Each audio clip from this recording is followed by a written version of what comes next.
What's up, everyone? Welcome in. Happy Friday. Today on the show, we've got a jam-packed lineup. There's real baseball that we can talk about today. How much do our spring training wins matter for the Rockies? Also, what can we expect from a healthy Kris Bryant? That's all coming up next right here on the DNVR Rockies Podcast.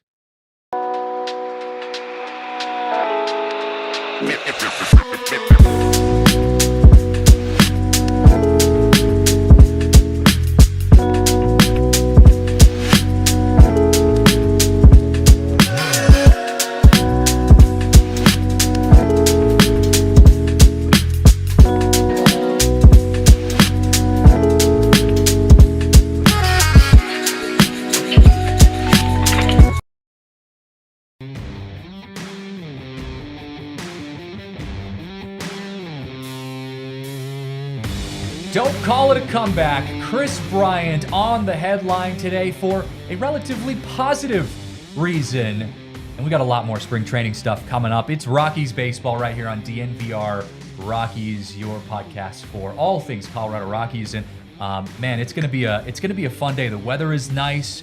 It's Rockies baseball is on today at 1 o'clock, so just about 45 minutes from now. Do we get to watch this game, or is this one of those like blackout games that we'll just get to find out about through our phones? Yeah, that we just watch on the Score app. Let me see. I saved a... We need to get the Score like a partnership what with is, us. What is today? The 28th? We got nothing. We don't nothing. have radio, no TV, no nothing. But we got to watch them against the Dodgers yesterday. Yes. That was a treat. Although having to listen to the Dodgers version of that broadcast, I don't know, did you have a chance to like actually watch the game, or were you in meetings and stuff? I did not. I was driving around in meetings, texting with you, watching it on my phone. Yeah. Basically was my intake of it. But you didn't miss anything from the broadcast side. It was rough. Oh, I can imagine. It was a Dodgers broadcast. It was a Dodgers broadcast, but not like the main guys. It was. I don't listen to the Dodgers, so I don't know who their broadcasters are. I'm assuming it's the radio side of things. It just felt like they were 105 years old, and also the storylines that they were talking about were obviously Dodger bias. I can't blame them for that. They're the Dodgers broadcasters, but like it was so surface level. Like I wanted some more depth to it. Like it felt like it was just like, Freddie Freeman, did you know that he played injured last World Series? It's like, yes. Yeah. Yes, we did. Pretty much every player does that. By the time they get to the World Series, they're injured. Yeah, and like we get it. The Dodgers won the World Series, whatever. Dodgers are great, but the Rockies yesterday were better. A nice little 2-0 win, a barn burner as they call it. And I'm just happy that the Rockies are playing well. Now, later in the show, we are going to talk about what all does spring training wins mean, because the Rockies are playing really well right now. And it's easy for us, myself very much included in that, to get super excited and be like, we're going all the way, baby. We're going to win the World Series. Realistically, that's not going to happen, but I want to be realistic later in the show and ask the question of like, what does it mean? What do spring training wins actually mean? So we'll ask that as the show goes on. But to start the show, I want to talk about something that is unfortunately a headline pretty much every season that he's been a part of this Colorado Rockies team, because he's been hurt every single season with the Colorado Rockies, and that's Kris Bryant. This year, he's coming into the season on paper, in public, looking to be healthy. He seems to be healthy. Not only that, he went out and hit a 462-foot home run the other day, 112 miles an hour off the bat. That looked pretty good. Kris Bryant has been a topic of conversation for a while because of how much he's getting paid, what his output was before he came to the Rockies, and what we have not seen from him while he's been on the Rockies. The question now is if Kris Bryant can, in fact, have a full 162-game healthy season, whatever that looks like. Is he someone that we can actually rely on to be an output for the Rockies this season? Kris Bryant is, to me, he's like the dessert portion of the Rockies right now. Like if you're breaking it into foods, you have the appetizers, you have the main course, and you have the dessert. And you don't always need dessert. It would be great if he ends up playing even 75% of 2015, 2016 Kris Bryant, which is now 10 years removed. Makes me feel old, but I think he can bring something to this team, and he's got we talked about it before, the veteran leadership, whether he hits 0 or hits 1,000, the veteran leadership, even with a young team that's growing and a young core that's ideally going to be the core of a team that they expect to compete at some point, you still have to have vets around. And Kris Bryant's won a World Series MVP. Like, this guy is an incredible baseball player, was an incredible baseball player, and still could be. We know he's not going to be the guy he used to be, but the veteran leadership and, I mean, seeing, like you said, we're not going to overreact, and you have to be realistic. The best part about me, I don't necessarily have to be as realistic, so I can balance it out a little bit. But seeing what he did the other day and just the little glimpses give you some hope. But I think Rockies fans, myself included, are past the point of being worried about what he's doing, and it's kind of just a thing at this point. Yeah. And so it's a bonus if he's doing well. Exactly. So if he does well, it's a dessert. It's a great, cheesecake. I don't know if you're a cheesecake guy. I'm any sweets kind of guy. Like, you really can't go wrong. I'd probably get some hate from not being a cheesecake person. That's a rare one, but yeah. That's all right. Well, okay. Brownies. So you a brownie guy? Yeah, I like okay. Brownies are an okay dessert, but like if it's like a chocolate brownie with a sundae on top, something Depends like on that. what's in the brownie too. Well, Colorado, you can get some really good brownies in Colorado. But yeah, like his production is just extra for us. Yeah. Like we're not worried about what his production is going to be. I mean, there will be people, because he's the name on the Rockies still, according to MLB, they can't get a top 10 at any position, but people know who Kris Bryant is. Yeah. And so he's the name of the Rockies, and they'll still talk about Kris Bryant in MLB circles, in other places. But he's not really crucial to what we hope this team is this year in terms of the growth of the younger players and the potential of certain guys also coming back from injury. Like, you could easily argue Marquez and Senzatella are much more important to the actual roster and the actual team than he is. 100%. I love where you're going with that. I think with Kris Bryant, if you look back at his stats, and our guy Nate Mills, who's going to be on the show later today, kind of giving an inside look at the spring training world over there in Arizona, he put out a good article yesterday, and I know it's this topic has been beat to death, so I understand people's frustration with this, but I think there is still relevancy here because we don't know what we're going to get out of Kris Bryant. But Nate put out a good article that highlighted some of the stats that Kris Bryant has had following up injury-laden seasons. So, two of his best years, if you look at that, came after his return from injury, whether it be that COVID season or before that, which shows that he's a guy that can kind of put his head down, grind, figure it out, make adjustments, and come back healthier and bigger and better. The interesting part to me about Kris Bryant is, what is his identity going to be from an output perspective? Is he going to be this guy who can hit for power like we saw in his World Series, experiences and his time with the Cubs? Is he just going to be your get on base kind of guy, which, he's kind of progressed into throughout his career? The interesting thing I heard, though, from him yesterday and listening to some of the interviews on MLB Network is that he's been working out a lot, focusing on strength this offseason and not just baseball, getting to a point where he can do pretty much anything and everything that would be required for you to do on a baseball field, but your back is going to hold up, your body is going to hold up because you're doing the strength work for that. He said in the past, he's been focused more on the baseball activity side of that. And then to follow that up, he comes out and hits 462. Now that's a really small sample size. I'm not saying that, just because he did that, Kris Bryant's back, he's going to be this big power hitter. But I do think if you're going to have some sort of comeback, whatever that looks like, you're going to have to focus more on the strength side of things than you are on the baseball side of things for him, because you just got to be able to stay healthy. Like, that's the number one thing. If we can evaluate him after 162 games of him being relatively healthy throughout the entire year, and we come back at the end of next season and say, you know what, it still didn't pan out, that's a totally different thing than if we come up and say, you know what, we just don't know still because he still hasn't finished a full season healthy. Exactly. And right now we're in the latter or the former part of that, where we don't know what he is, and we want to find out what he actually is on the baseball field. I do think there is some positivity going into 2025 for him because he feels healthier, he looks healthier. But with the Rockies and, the NL and everybody having a DH now, I think that's a huge option for him to be able to contribute without playing a ton in the field. And granted, you can get hurt hitting, you can get hurt, at home, falling on the stairs, you can get hurt anywhere. But him not having to play in the field as much, I think if he's your DH for 80 to 100 games, if the production's there and you still see him playing into August, September, I think that's a win for the Rockies. And if he's 70% of what he used to be, I think that's a decent player. Now, you have to remove the contract from it. And I think one of the things I was thinking about when you were talking about the contract and what he's making, relatively speaking, he's not making, in baseball terms, he's not making that much. In Rockies terms, anymore. Yeah. He's making a lot. Yeah. In Rockies terms, and the fact that he's the highest paid player on the team make that worse.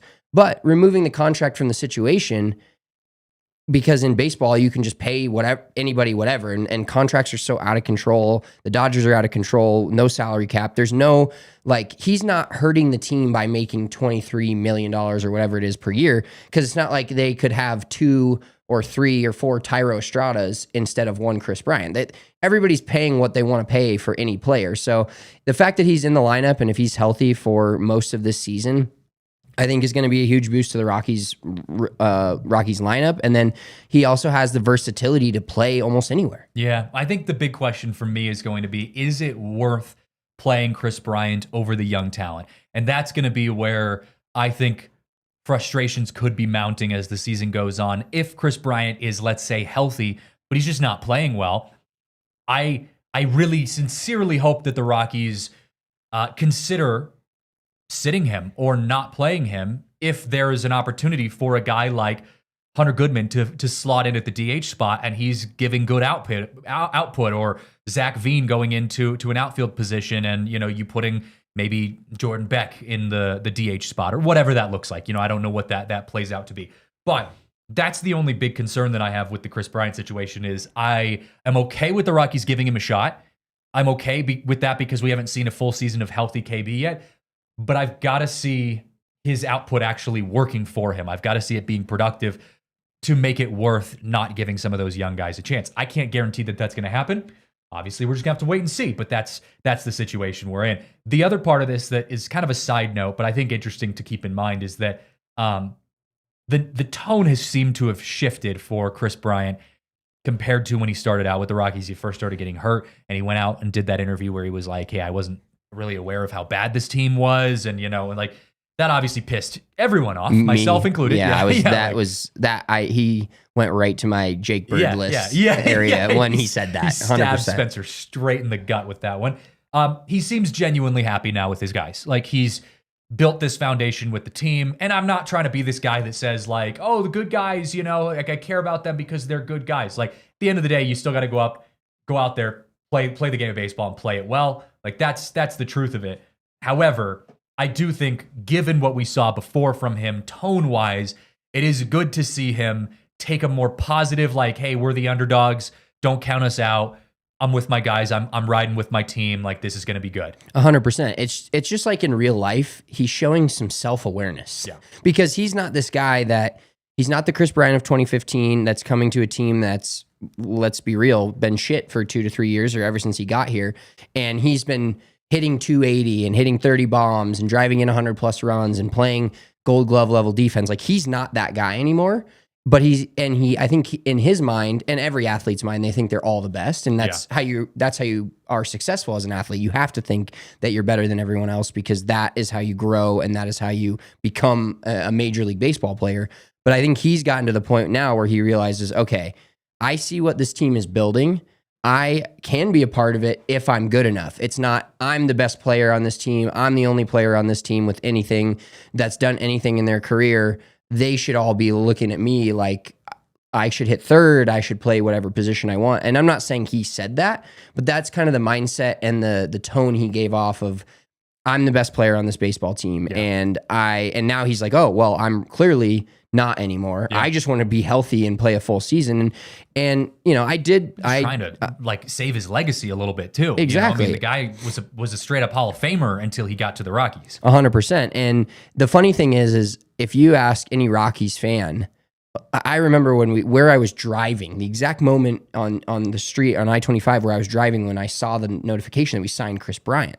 And it was so un-Rocky like that. I was shocked by it, but also excited because to be honest, I'd hated Kris Bryant all the time because I tried to argue that Nolan Arenado was better than he was for his entire career. Now I'm trying to argue the opposite, and I don't want to go down that path anymore. But the fact that the Rockies went out and got him, you're kind of like, whoa, what's going on here? And then it's turned into he's the highest paid player on a bad team that can't stay healthy. But if you ask any Rockies fan in 2019 when he signed, or is it no 20 or it'd be 2021 maybe early 21? I think it was 21. They would have been. Everybody always bitches all offseason. Why don't the Rockies sign anyone? Why don't they do this? Like, they did it. Yeah. And it just didn't work out. It's about doing it. It's about doing it right. I mean, I compare him a lot to Russell Wilson, like with the Broncos. Good guy, cares, had a great career before he came here, came to the Broncos in Russell Wilson's case, and it just didn't work out. Kris Bryant, same situation. Like, Kris Bryant had a great career. Maybe he had some juice left, but it just, for whatever reason, well, the reason being injuries, it didn't work out. So I don't hate the guy for it. We have to look at this from a business approach of he's got to have output. He's got to have productivity on the field. That's really the main thing I care about this year. I do think the Rockies are fine giving him a shot, but I think they have to have a short leash with Kris Bryant moving forward. So short leash is the key. And Buddy Black, relating it to another Nuggets or another Denver team, the Nuggets, he can't have the Michael Malone syndrome with Kris Bryant. He can't have the, I'm going to play the vets.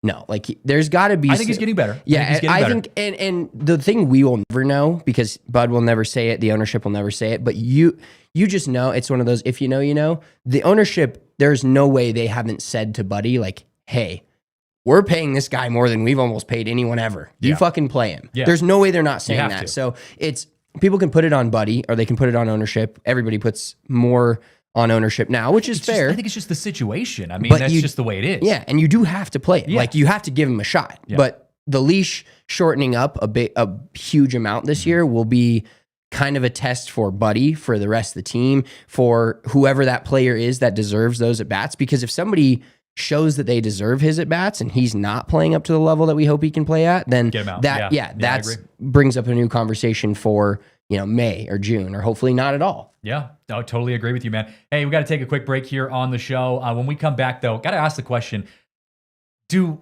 wins in spring training mean anything? Does it mean anything that the Rockies are arguably the best team in spring training right now? We're going to answer that in just a moment. But before we get into that, got to give a shout out to our friends over at UC Health. DNVR Rockies is brought to you by UC Health, the official healthcare partner, not only of us here at DNVR, but also of the Colorado Rockies. And I just got to say, summer's right around the corner. It feels like it today. It's 65 degrees outside. My dog is in the office for some reason. Like, it's a beautiful day here. And it's the perfect time to remind us to kind of, get back on top of our health, right? I'm going back outside. I know you go to the gym like at an absurdly early hour at 2 a.m. or something crazy like that. 5, but yes, same thing. It is dark. It's starting to get light out when I get home, or like when I'm driving home, which is See, I mean, that's good. I will say, best feeling in the world when you can knock out an early morning gym session and have the rest of the day. Like, it is an incredible feeling. But getting back on top of your health is huge. Make that your priority here for this summer. Make sure you take care of everything you need to do health-wise,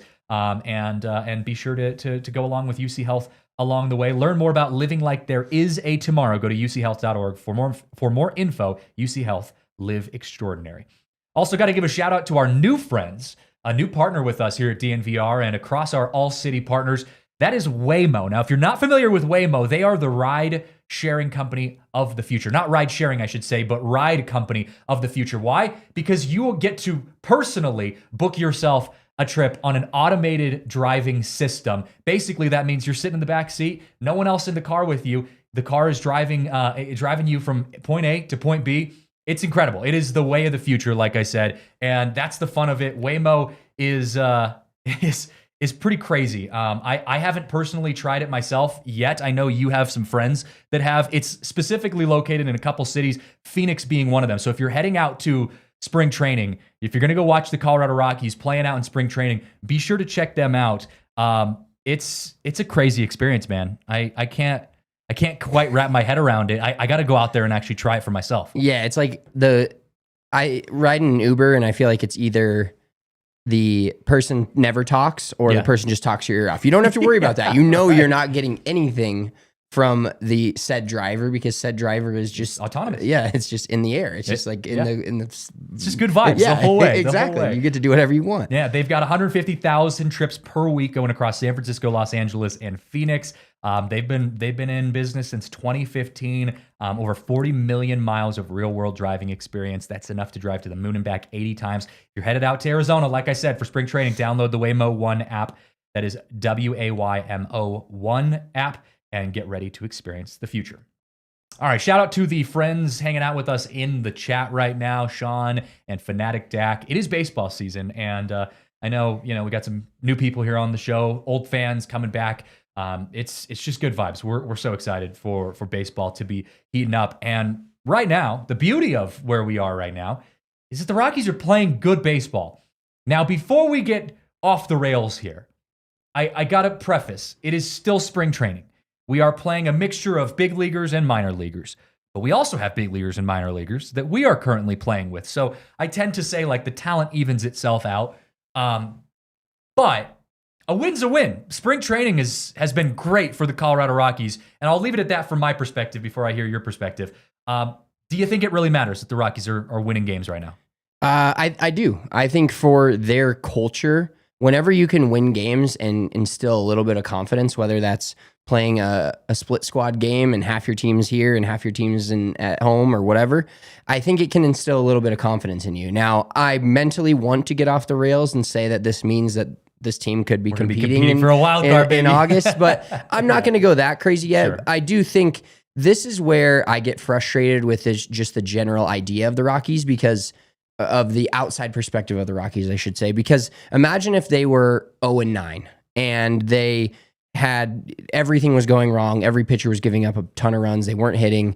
Everybody's stat line looked like Nolan Jones, and they would be getting crushed. Mm-hmm. So we have to keep the same energy, and we will talk about Nojo later. And I'm going to keep the same energy of this matters the whole way through. Because to me, if we're going to talk about these wins mattering, or from my perspective, they do to a certain extent. Also, the performances from guys who have been underperforming in spring matter as well. So as long as I personally think as long as you keep the same energy there, instead of saying, oh, the wins matter a ton, but this guy playing bad doesn't, that's where you lose me. Yeah. Here's the thing about spring training. On paper, it doesn't matter one bit. Obviously, these games mean nothing. You can end in a tie. I mean, we're talking about soccer here at this point. Games don't matter on paper. But from a confidence perspective, spring training means everything, especially for a team like the Colorado Rockies. If the Dodgers were in last place in spring training, haven't won a single game, nobody would care. I wouldn't be worried about the Dodgers one bit. They're still going to make it to the playoffs this year. No one's going to have any issues. If the Rockies, though, are playing good baseball in spring, to me, that means that you've got a lot of young guys who are playing good baseball, good levels of baseball. They are getting experience playing with big league guys. You're playing with Brenton Doyle, Michael Toglia, Ezequiel Tovar, Herman Marquez. Like, you're playing with big guys. You're getting Bradley Blaylock, who's facing Freddie Freeman, Mookie Betts, big league hitters. There is experience that's coming along with this that's allowing the confidence to grow for Colorado Rockies young players. And on top of that, you're building this culture of a team that's like, I don't know, kind of fun. You're bat flipping the hell out of pitchers. You've got Jeffrey Yan, who is jumping to the moon every time he strikes a dude out. You've gone viral multiple times throughout spring training. None of that is a bad thing. I'm not going to sit here and say that the Rockies are going to go to the playoffs next year, but I can at least sit here and say that all is good and is heading in the right direction. Again, we have to wait till the regular season before we can actually evaluate how this team is going to be long term. But I'm happy with what I've seen so far from the Rockies. 100%. And the thing about baseball that makes it so unique it's a team sport, and you need a good team to make the playoffs and win a World Series.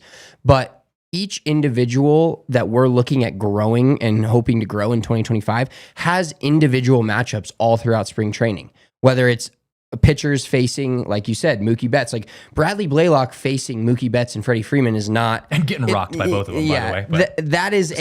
That is a real one-on-one scenario. Like each individual player, like the team success and them winning games isn't what excites me. It's the foundation of what's creating those wins, that this guy's hitting the ball well, this guy's pitching well, this guy's pitching well. Michael Tolia's hitting multiple bombs, Exactly. We're having Brenton Doyle grand slams. Like those kind of things, individually, they matter. And if you have enough good individual things, eventually, if those come together, that makes a good team. So spring training, from a Rockies record perspective, doesn't matter as much. But if you look at guys that are hitting 500, they're not going to do that in the regular season. They're not Todd Helton circa whatever when he hit 400. But these guys individually are putting on performances that are worth them being on the roster and them creating a decent Rockies team in 2025. Well, and here's the interesting part about this, and you and I have talked about this before. The Rockies have guys who are competing for a spot. And every team has guys competing for a spot. But again, the Dodgers pretty much know what they're going to get going into 2025. Their lineup is relatively set. Maybe outside of some rotations in the bullpen that, guys coming up and down, that kind of thing. But their lineup is pretty much set. The Rockies, it's up in the air. I mean, our outfield, we've got one guy who is legitimately going to be your starter in the outfield. The other two positions could be completely up for grabs as this season goes on. So that makes Rockies baseball a little more exciting because you've got guys out there who are pitching as if their career depends on it. Guys out there playing as if their future depends on it. So I like to see that. I like to see the intensity. It's why I do think the Rockies are on the up and up.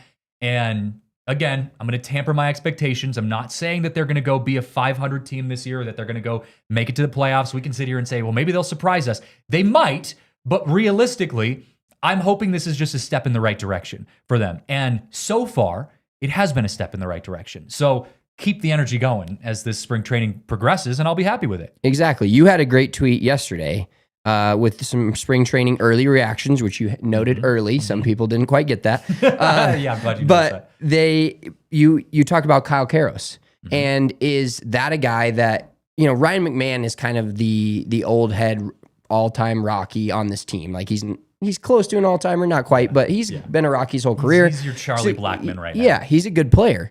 But even him, who's had a couple of down years in terms of the second half of the year. Now, he was an all-star last year, so saying it's a down year is kind of crazy. But down year in the second half, and you have a guy like Kyle Karros who's performing in spring training, does that mean he's going to start the opening day and they're just going to put him at third base and Ryan McMahon's not going to play third base? No. But those guys, when there's somebody, competition, iron sharpens iron. Competition at the minor league level, or these guys that are trying to compete for the major leagues, push the guys like their McMahons, like the Kris Bryants, as we just talked about, to be better. And really, it's not like Ryan McMahon didn't go into this year like he has probably the last 4 or 5 years thinking I'm the starting third baseman of this team. Now, he should, should think that, but there's a guy performing pretty well right on his tail. Yeah. There are some guys who are performing really well right now amongst the Rockies. We're going to do a stock up, stock down, which kind of was to follow up on my tweet from a couple days ago. We'll do that in a moment when we talk to Nate Mills, who's going to be calling into the show here in just a moment. But all I got to say is we're looking ahead here. This is spring training, but we're looking towards what does the regular season mean. And when you calculate this performance from the Colorado Rockies as this season progresses, I'm not going to be looking at this year from a wins and losses perspective. I'm going to be looking at this year from how much do we commit to the young guys? How much are we allowing guys like Drew Romo, Hunter Goodman, your future catchers, your future outfielders like Zach Veen, Jordan Beck? Like, how much are we allowing those guys to be successful? And also, what growth are we seeing with those players? Are we seeing Michael Toglia taking that next step up? Are we seeing, Zach Veen getting more experience, or even Nolan Jones? I'll throw Nolan Jones in there too. Because he hasn't really proven himself outside of his rookie season. Is he getting better as the season progresses? This is not a year of wins and losses, and I know there's going to be a lot of casual Rockies fans out there, or Rockies haters out there on social media, who are going to be like, "Oh, here comes another 100-loss season. Here, Rockies just got swept by the Dodgers or whatever." Fine, that's fine. As long as I can see other areas of growth this season, I'm okay with that. I'm not necessarily looking at the wins and losses, although I'm sure I will be hurling my remote through the TV by the 7th inning come, middle of May. I'm going to remind myself that I'm not necessarily just looking at wins and losses. Yeah, and on that same coin, but the flip side of it, this could be a make or break season for a few guys in terms of, are you like, I'm going to single out Nolan Jones just because we're going to talk about him, and it's a singular couple bad performances and not a hot start to the spring. But like a guy like that, who 2 years ago was a borderline, could have gotten MVP votes, third in rookie of the year. Yeah. And now it's like, is this his make or break year? So we're going to see that we want to see growth from certain players. But there's also a chance that if there's decline, there's guys that might be ready with their growth to take over that spot. Yeah. So I think it's an important year as you said, it's an important year for individual players, not quite as important of a year for the entire team. Now, if they can build on this spring training start and have a decent start to the season and start to build confidence as a group that they can win baseball games, that's going to be invaluable for them moving forward. But the fact that if they finish 70 and 92, which I just made a bet with my brother that they're going to win 70 plus games. So we'll figure out what the bet's going to be, but I'm going to make it something public. Like, it's not going to be money. It's going to be something like a punishment because he is completely off the Rockies train. I'm always been on it, always stayed steady on it. And so it might do with like, I was just thinking about this, maybe having him write like a book report on every game for like a whole series and watch all 9 innings. Wow. That may be it. But yeah, I mean, that's intense. If they can win 70 games, great. If they win, there is a chance that the season's a disaster and we can. There is. There is. And there's a chance that all these players that we're hoping to take a jump don't, and the team looks bad. And then we're kind of sitting here in a year from now or the end of the season wondering where they go. But as of right now, with the hot start to spring, there's a reason to be positive about the team, and there's even more of a reason to be positive about individual players and their performances. Well, speaking of a reason to be positive, we've got our guy Nate Mills calling into the show in just a moment. Got to take a quick break. After the break, we'll talk to Nate, who's out in spring training. He's in Arizona at spring training, and he's going to give us an inside look at everything that's going down out there. So we'll join Nate in just a moment. But before we get into Nate, got to give some love to our buddies over at Toyota, because Toyota is the official vehicle of DNVR, and it is the official vehicle of me, of my heart as well. I'm currently driving a Toyota, and I know you also drive a Toyota. And as we get closer and closer to baseball season, we're going to be seeing more and more Toyotas heading out to the ballpark, getting out there. I know that Charlie Blackmon was gifted a Toyota at the end of his career with the Rockies. I gotta say, driving around in a Rockies decked out Toyota, I would do it. I would totally take that up. I would 100% do that as well. Just rocking a completely decaled Rockies Toyota. Yeah, give it to me. Absolutely incredible. Charlie Blackmon's actually in spring training right now. As of today, he is out there at camp this morning. But yeah, Toyota. There's really no wrong way you can go, whether you're into trucks, SUVs, hybrids, whatever you're into. Toyota has you covered, so be sure to visit your Farm Ranch Toyota stores at a location near you. AutoNation Toyota, Arapahoe and Centennial, Corwin Toyota in Boulder, Groove Toyota in Littleton, Mountain States Toyota in Denver, Stevenson's Toyota East in Aurora, and Stevenson's Toyota West in Lakewood. Toyota is the official vehicle of DNVR.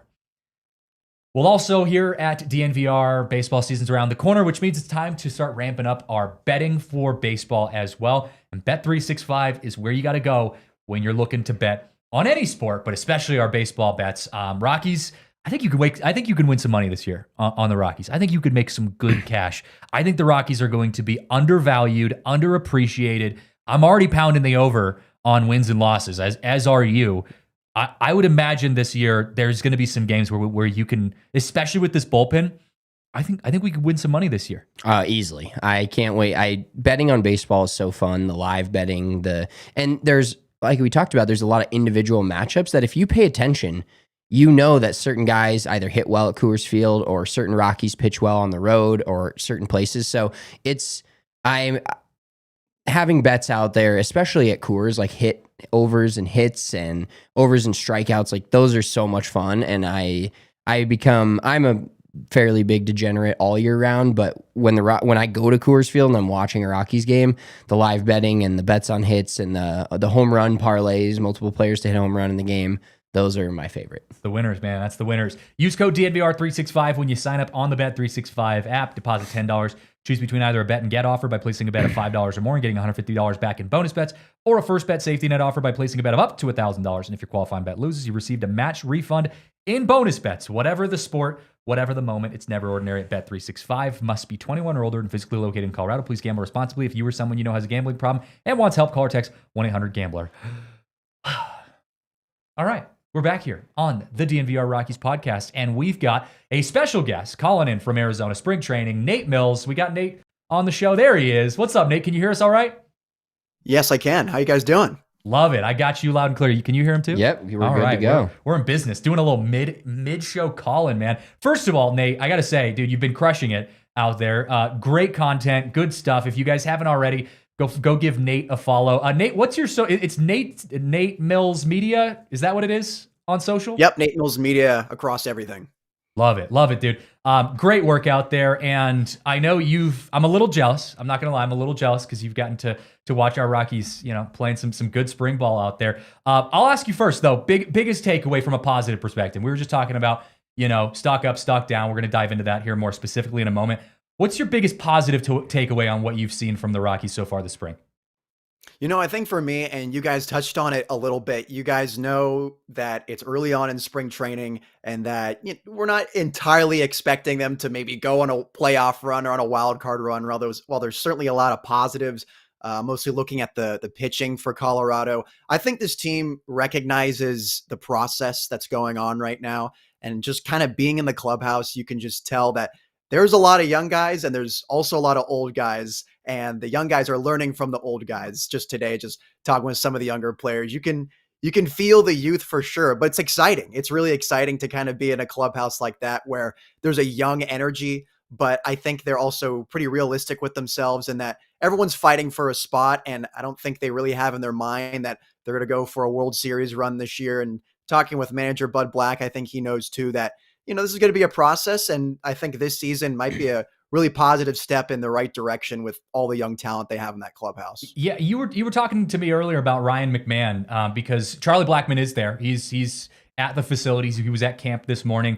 But Ryan McMahon has been pretty vocal, recently about the Rockies needing to have kind of a collective leadership approach to replace or at least fill in the gap from a leadership perspective that Charlie Blackmon is leaving in his retirement. Brenton Doyle has been brought up in conversation about wanting to step into that role a little bit and kind of become a leader.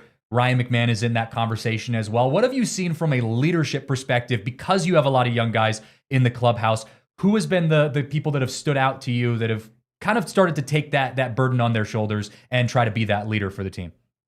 Well, yeah, I talked with Zach Veen this morning, and he definitely mentioned Brenton Doyle. You said he's trying to fill out that leadership role with the outfielders, and that's certainly being felt with Zach Veen, who I think has made some pretty significant strides into maybe maturing a little bit more as a player. I know we saw the bat flip, I think, but he apologized immediately right after that. So he's definitely maturing a lot, and I think that's coming from Brenton Doyle's influence. But the name that just keeps getting thrown out there, just talking with infielders, I talked to Kyle Karros yesterday, talked to Cole Carrig, the super utility for Colorado, is that Ryan McMahon is becoming the front runner for being that main guy in the clubhouse. And I think what really resonates with this young group as well is that he doesn't feel like an authoritative figure entirely. He's very relatable. I mean, Kyle Karros mentioned it yesterday. He's got a kid, but it doesn't really feel like it. He feels like he's in his younger 20s and in his mid 20s. And I think that is a really good approach for a clubhouse that's this young. He kind of feels like one of the boys, but when you listen to him or when he speaks, you listen to him. Yeah, totally. And there's a handful of young guys that can learn a lot from Ryan McMahon. And his career is, been kind of up and down. I mean, obviously he made it to the All-Star game last year, but there's been a big question mark on his longevity throughout a season. The Rockies adding a lot of depth, in fact, to help out with some of that longevity. Bud Black wanting to make sure that, he gives Ryan McMahon enough rest days, that kind of stuff. To be honest, though, I'm not too worried about a lot of the Rockies returners. We've seen Brenton Doyle hit a grand slam already. Tovar's looking fine. His swing rate's still up, but he's making contact on his balls. Michael Tolia's crushing the baseball. He's hitting the snot out of things. It's a lot of the young guys that I'm really excited about, and I'm glad I'm excited about because that's the future of our team. Zach Veen, I had already talked about him on Stock Up and Stock Down. I'm big up with Zach Veen. Before yesterday's game, he was 4 of 16, 4 RBIs, 3 stolen bases. That was one of the big ones for me. Obviously, had that crazy home run bat flip. Kyle Karros, he's batting almost 500 in his time so far with the Rockies. But a guy who is, although not a young player, I would add, but a new player to the Colorado Rockies who's been playing really well. Thairo Estrada has kind of stepped up and become a pretty good offensive presence. If he can hit the way he's hitting his career at Coors Field and keep hitting the way he's hitting right now in spring training, dude's going to be a force. Do you feel like there's some momentum for Estrada, this spring training? Absolutely. I asked manager Bud Black about it yesterday after the game against the Los Angeles Dodgers. The bat has really been a really nice surprise for Tyler Estrada, obviously coming in at second base. We knew he was going to have that Gold Glove caliber defense. He always flashed the leather when he was out there in San Francisco. And, I think Bud is really positive that Tyro will kind of build off the spring training season just because he has a few years underneath his belt at the big league level already. But I've liked what I've seen from Tyro and his at-bats. He doesn't have a lot of whiffs when he's up there against the breaking ball, and he capitalizes on the fastball. He finds a way to get on base, whether it's, at 100-mile-an-hour exit velocity on a ball, one that's squared up, or he'll beat out a chopper in the infield. So he's definitely an exciting player for sure on offense and has so far been a really nice surprise for Colorado. If Tyro Estrada can actually be a legitimate force against, up in this middle infield, replacing Brendan Rodgers with so many people were frustrated about that. I mean, that would be huge. I would take it. Tyro Estrada, he could be a lot of fun. I already talked about how funny he's going to be up the middle with Ezequiel Tovar. From a pitching perspective, though, and Spencer and I have been talking about this a lot, pitching has been really good for the Rockies this spring training. We've seen, a decent outing, especially for his debut from Chase Dollander. But, you've got a couple other young guys. Bradley Blaylock, who had a good outing yesterday, aside from a couple, 0-2 pitches that he left up in the zone. Gabriel Hughes playing really well. Pitching has been really positive for the Colorado Rockies, which is not something we've been able to say very often as Rockies fans. Yeah, something that really stands out to me with the pitching unit for Colorado is how confident they're pitching. They're not afraid to get up in people's kitchens with the fastball. They'll mix it around with, I saw a couple splitters yesterday and the curveball. They're not afraid to get in there, and especially against a lineup like Los Angeles yesterday. I mean, Blaylock, was pitching like he was a seasoned vet. He was not afraid to go after those guys. Granted, there were a couple barrels from Freddie and Mookie to start his outing, but he was able to flush that right away. And I think that's what's impressive about this pitching unit too, is that they're able to flush it. I mean, Blaylock had that mindset. Certainly Chase Dollander did when he gave up that solo shot to Young Hoo Lee. But I think that mindset for the Colorado pitchers is really what impresses me too, that confidence as well. And I mean, just talking about more on Chase Dollander, it's kind of hard to talk about this pitching unit without him, because Baseball America just actually dropped a list today of who they think the top 10 rookies are going to be, and Dollander's number 10 on that list. There's some question marks so far on if he's going to be on that opening day roster still, but that's what Baseball America has right now. When you see Dollander, when you see Blaylock, when you see even Herman, who has a ton of confidence going into camp, the stuff is there. Bud Black will tell you a million times, the stuff, and he's right. And they're able to hone it in so far into camp, and that's what's really been exciting, especially seeing Chase zip that 98-mile-an-hour fastball. You could just tell at Scottsdale Stadium, everyone was like, whoa, okay, let's wake up now. This thing's got some life to it. I'm so glad. I'm so glad that we have good pitching to talk about. Yeah, just a fun guy to talk about. Piggybacking on the pitching there, Nate, what is the vibe of the bullpen right now? Because I think there's a lot of question marks on this Rockies roster, but there's also a lot of guys that are we've seen them in the majors for a couple of years. This group is largely super young and very talented, got the stuff, but what is the vibe going into the season thinking 4 or 5 of these guys have no real major league time and could be, we've seen flashes, but the bullpen has been a very rough spot for the Rockies for a long time, and they're looking to change that. Yeah, it's still a little early on in camp, I think, to really get a solid idea of what the bullpen's going to look like for Colorado in the regular season. I think for now, Bud and the staff are just kind of evaluating guys as the games go on. We see a bunch of bullpen guys just kind of going one inning throughout each game, but I think it's still a question mark right now. Bud's a guy who kind of wants to take his time on stuff like this. I was advised to do not ask about who the opening day starter is going to be until we reach towards the end of camp. So I know he's really going to take his time on this one. I'm so glad you're getting to experience the Bud Black experience over in Arizona. He's such a charismatic guy. I personally, wins and losses aside, just personally enjoy getting to do media with him because you never know what he's going to say. But there are also times like last year, for example, the end of last season was when we were obviously all thinking about who's the big names that are going to be coming up. Are we going to see Chase Dollander in a Rockies uniform before the season ends? What about, Charlie Condon? Do we get to meet Charlie Condon? And so people would start asking, especially like the non-seasoned media who would kind of show up for like a Dodgers series, would ask Bud about Charlie Condon, and just the like snippiness that he would give to him, just like, hey, we got a baseball game going on behind us today. Like, we're going to talk about that. So I'm glad you're getting to experience that, Nate. I know he gave you an insight into his musical tastes as well. He's a pretty interesting character. That was fun. I mean, before, we got our presser going, he was kind of just showing music on his computer. We didn't know when the presser was going to start, but he's like, you guys know this one? You guys know this one? No, I don't know. And I didn't know either of the songs. Some of the older reporters did, but it was nice to get an inside look at what his playlist kind of looks like. Well, Nate, I want to keep you on here for a second. We got to hit our last break of the show, but I want to keep you on because I want to talk, unfortunately, about some of the guys that need some work, the guys that have been a little slow out of the gate. So hang with us for just a moment. We're going to hit our last break, and then let's talk about Nolan Jones. Are we concerned about his output? Jordan Beck, Austin Gomber. We'll kind of toss some of those names around and discuss that when we come back.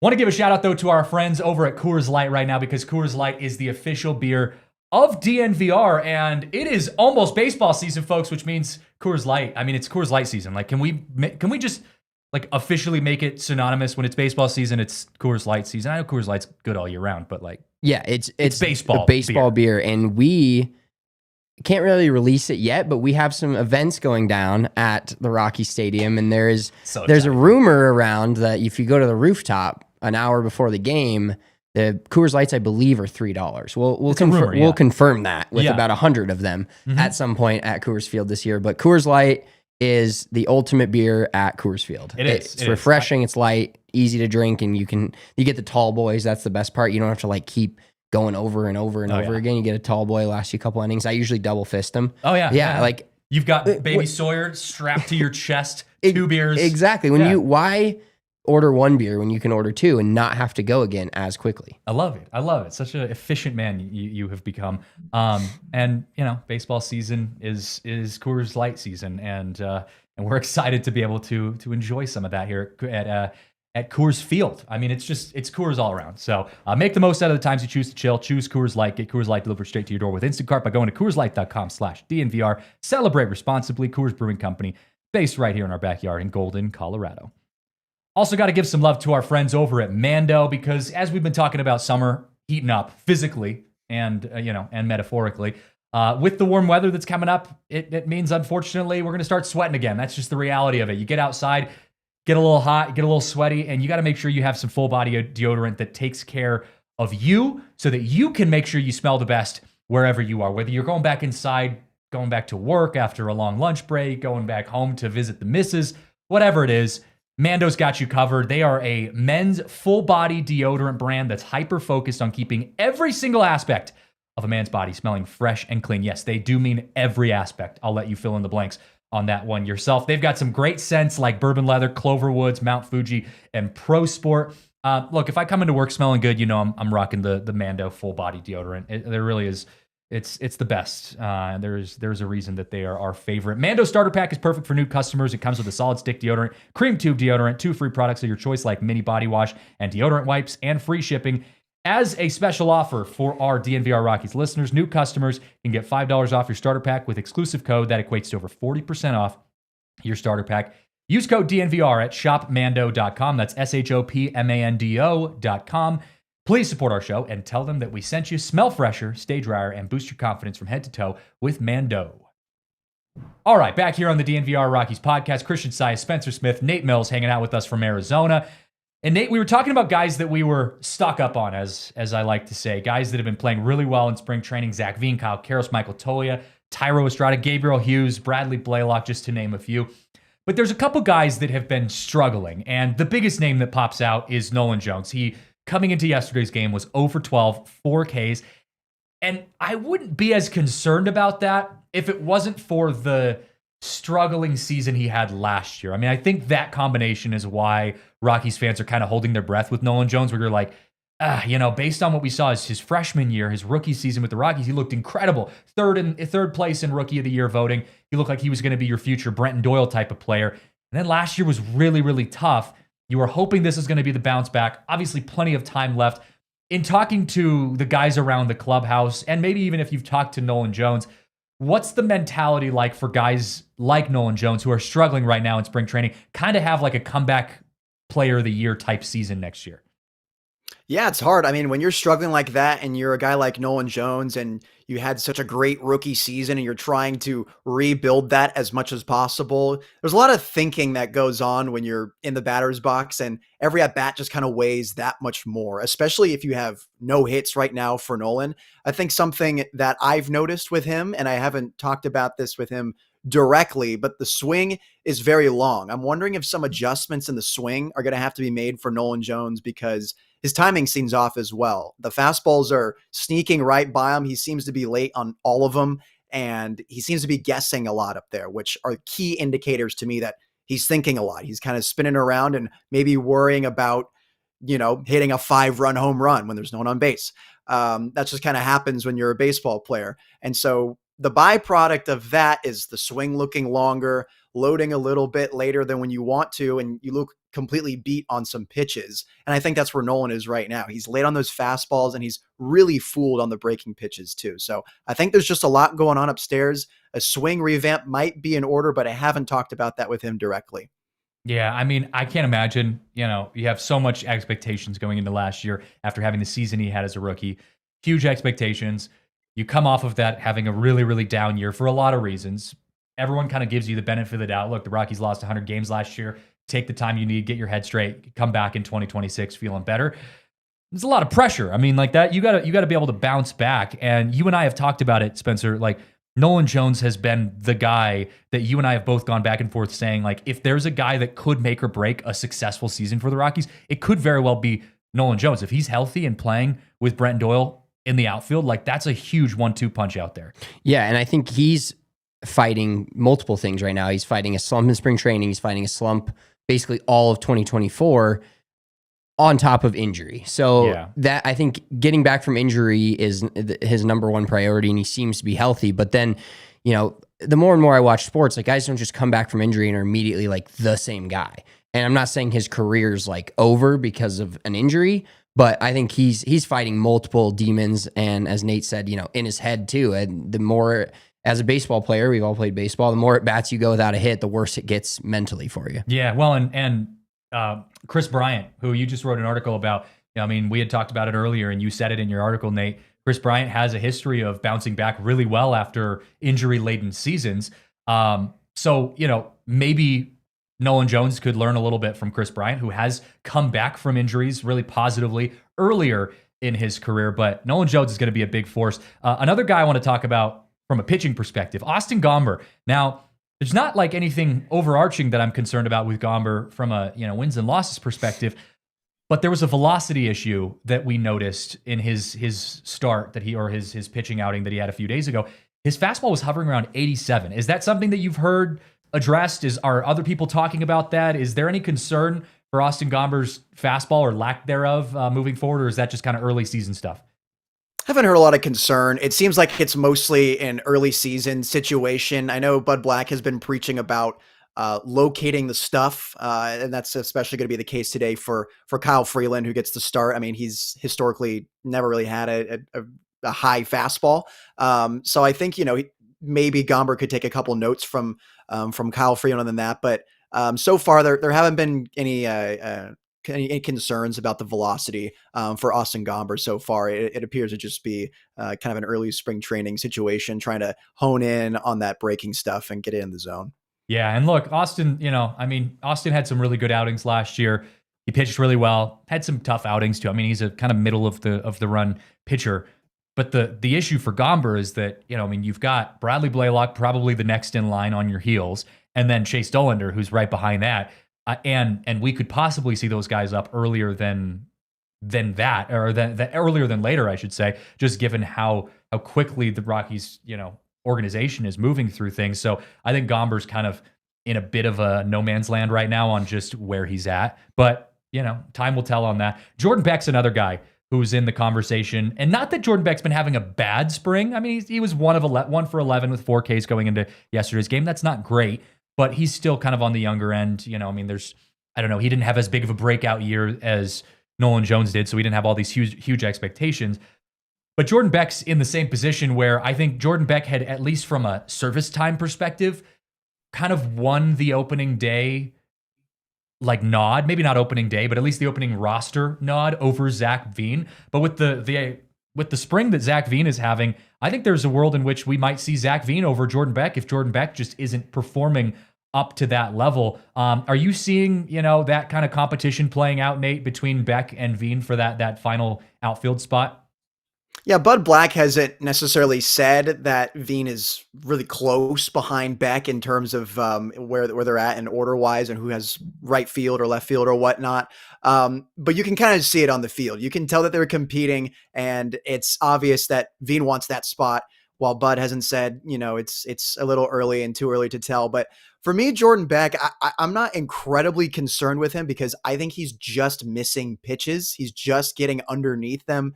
And, he's frustrated, he'll jog down to first and he'll yell out a few words and whatnot. So he kind of knows that this is a competition. He knows how big this is, how big this spring is for him. He's in the lineup today, so he'll have an opportunity, to maybe get on the right path today against the Cleveland Guardians.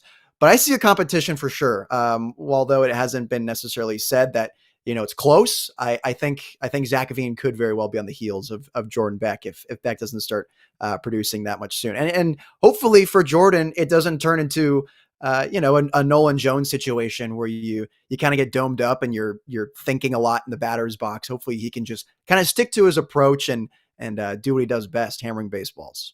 I won't complain about having too much depth in the outfield. No. Well, one guy, and the guy you wrote the article on, just where he fits in this, do you think, like, Kris Bryant's probably the DH for a good portion of it, but has he been taking balls in right field, left field? Because as Christian mentioned earlier, the two corner outfield spots are kind of open right now for anything. You don't know if Nolan Jones is going to take one, Veen, Beck, and Kris Bryant. So where are they trying to limit his field play with the injury concerns and the constant being hurt every single year? Or is he going to, if let's say Veen and Jones don't play well and Beck does, and then you're like, oh, maybe we start Kris Bryant and he plays some right field. Yeah, I think with Kris, he is taking some light reps out there in the outfield. Bud Black has said that we want to keep KB healthy, and I think every Rocky fan can agree with that. Is a healthy Kris Bryant just benefits everyone. He hasn't directly mentioned KB in that mix there. I think he likes seeing Sam Hilliard. That's a guy who's high on Bud Black's list and, is probably has that spot for left field as it stands right now. But we're seeing Nick Martini playing left field today against the Guardians. So, Kris Bryant hasn't seen the outfield in a game, but in the backfields, he'll take some grounders and he'll lightly cruise underneath some fly balls. Just kind of on the back burner, I think, for KB. It's most likely going to be a designated hitter spot.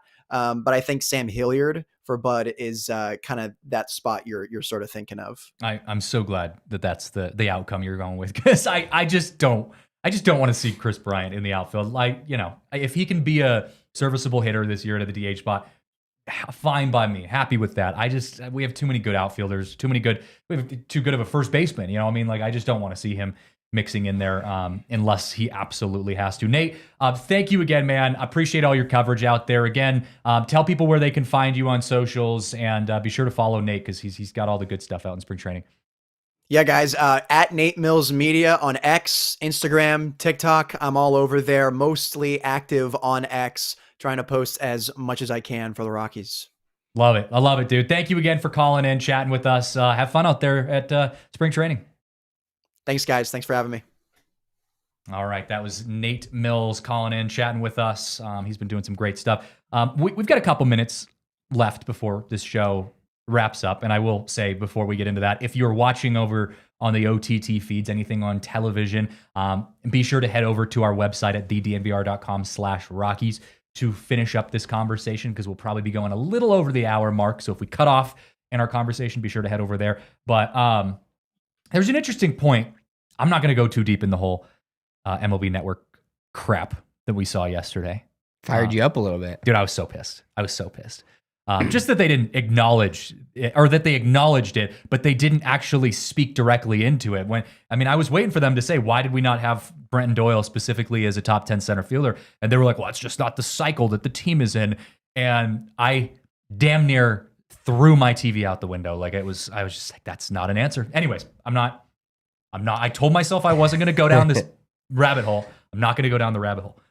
They did ask, though, the question, who is the face of the Rockies? And I thought that was an interesting question. And they're talking about right now, currently. Because Charlie Blackmon, you would argue, was the face of the Rockies all the way up until last year. Charlie Blackmon is no longer a thing. Who is the current face of the Rockies? I think this is I'm going to take the easy way out. I think it's a two-part answer. For me, the face of the Rockies in the Rockies world, the Rockies Twitter, Rockies fans, people that go to Coors Field is Ryan McMahon.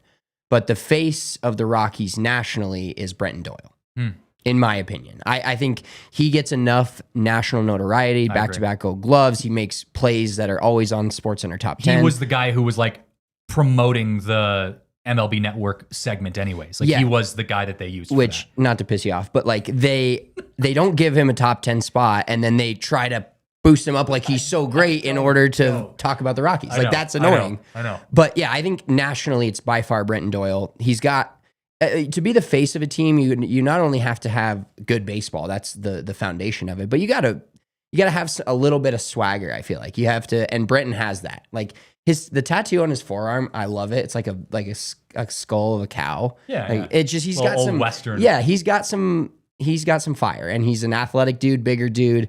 And nationally, I think that's the guy that most people will know. I mean, Bryce Harper shouted him out, for God's sakes, in his own TikTok. He said he was a beast. Yeah, so he was a beast. I think nationally it's Brenton Doyle, but I think if you're a Rockies fan and have been around the Rockies long enough, until 24 hangs it up, he's that Rockies face. It went from Helton to Blackmon, and now it's McMahon. I love it. I think Nolan Arenado could have been mixed in the pile there as well. Who's that? Yeah, we don't know who that guy is anymore. Sean in the chat says, for anyone who isn't listening to the Rocks right now, the Guardians announcers just had the worst call ever spoken.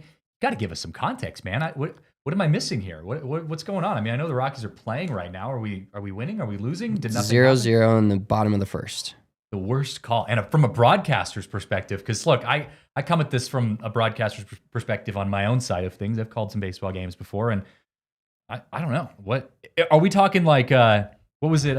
Who's John Sterling, the broadcaster for the Yankees, whenever Aaron Judge hits a routine fly ball out to left field, and he's like, it's gone, it's gone, and it catches it at the warning track. Yeah. It's like, no, it's not a home run, man. Bob Costas last year, atrocious.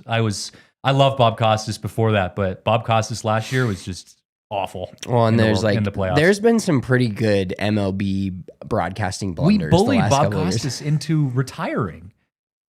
That's the absolute no doubter from Hilliard that was caught. Right? See, what are we doing here? To be fair, Sam Hilliard's swing, every single fly ball that Sam Hilliard hits looks like it's going to go up to the Jack Daniels terrace. And he did that last year. So, all right, we've gone over our time. Spencer probably has meetings. I got to go make sure my dog hasn't, chewed off my wife's foot in her office. Thank you guys so much for hanging out with us in the chat. Rockies baseball is back, baby. We've got opening day coming up soon. We are going to be promoting opening day. We're going to be doing a lot of stuff on the DNVR side of things. We're going to have, are we doing a bus? No bus. Opening day party, Lodo. Be there. Yeah, it's going to be, like I said, there's going to be lots of fun stuff going on. Downtown, we're going to have, RK, Broncos guys, Buffs guys, Nuggets guys, we're all going. It's gonna be it's the second Christmas of the year here in Denver, so it's gonna be a good vibe. Riley, thanks for pressing the buttons, making sure Nate and all of us looked good. Spencer, always a pleasure, man. Always a pleasure. We get to roll into the weekend after talking some Rockies. We're actually talking about legitimate baseball. We're talking stats. We're talking watching a game, but better than nothing. Rockies are the best team in baseball, baby. Best team in baseball. We'll end on that. See you guys next time. Have a good weekend. We all silly like the mayor.